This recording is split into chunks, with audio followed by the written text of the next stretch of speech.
cells. There's a way of surviving, but later on it can become a more serious problem.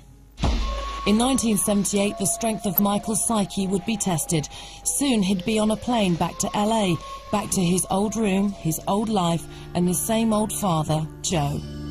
A lot of people think I'm really, really mean. But the problem is they don't know me. 20-year-old Michael Jackson left New York full of hope. He had proved to himself that he could live apart from the suffocating grasp of his father and proved to God that he could resist temptation. Michael buried the pain of his childhood deep inside and returned to LA, determined to become bigger than the Jackson 5.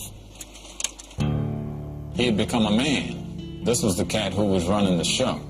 Michael had this concept of becoming the biggest star on the planet. And Michael wanted his own lawyers. Michael wanted his own managers.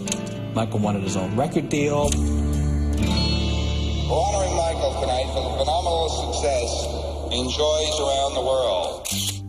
At Epic Records, Walter Yetnikoff convinced Michael that solo success was his best revenge against Joe.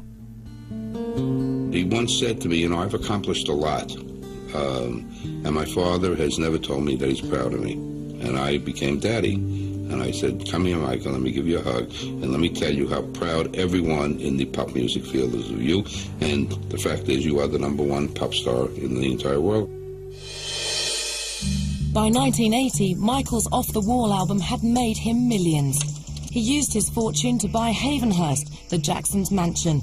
Joe got the cash, and Michael got to rebuild his childhood from scratch. When the son suddenly owns the house that the father is living in, things change a lot. This was the house that Off the Wall built. It was everything that Mike wanted in a house. If somebody had the means to recreate a childhood, you could create a childlike environment and be like a kid in a candy store. Does it really help that emptiness inside? Unfortunately, it does not. Michael's desperate vision included everything he never had in Gary, Indiana. And instead of being crammed into a triple bunk bed, he built his own wing. Oh man, what are you guys telling me you were shooting? I'll be right down. 1 sec, okay?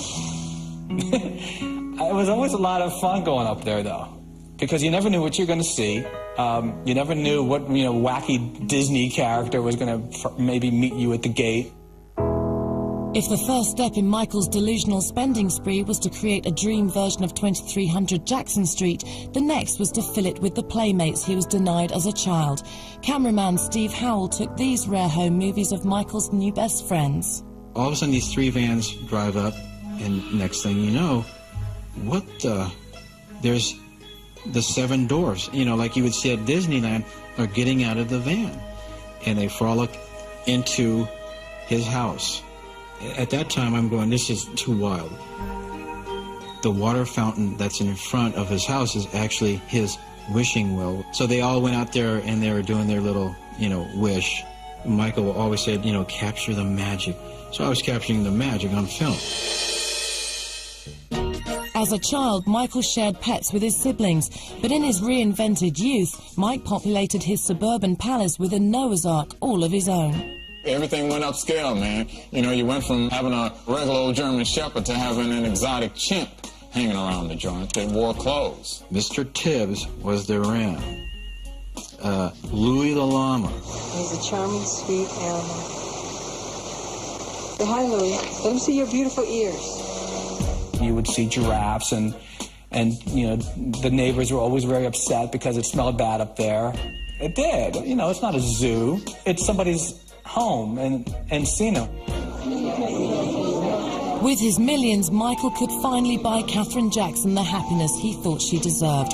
So in 1984, he threw his mother the birthday party of her dreams. Don't look so sad. It's one of your favorite songs. I know it's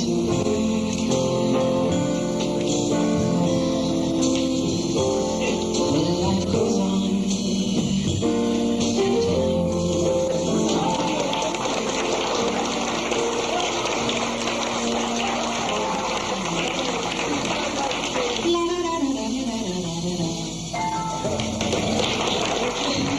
Although Michael's generosity was angelic, Catherine's party violated a Jehovah's Witness taboo. You're going, wait a minute, I thought that Jehovah's Witnesses never celebrated birthdays. That's absolutely stunning as far as I'm concerned. If a person celebrates a birthday, they face sanction because they are doing something that's associated with pagan origins. Catherine soothed her son's guilt by insisting her presence be wrapped in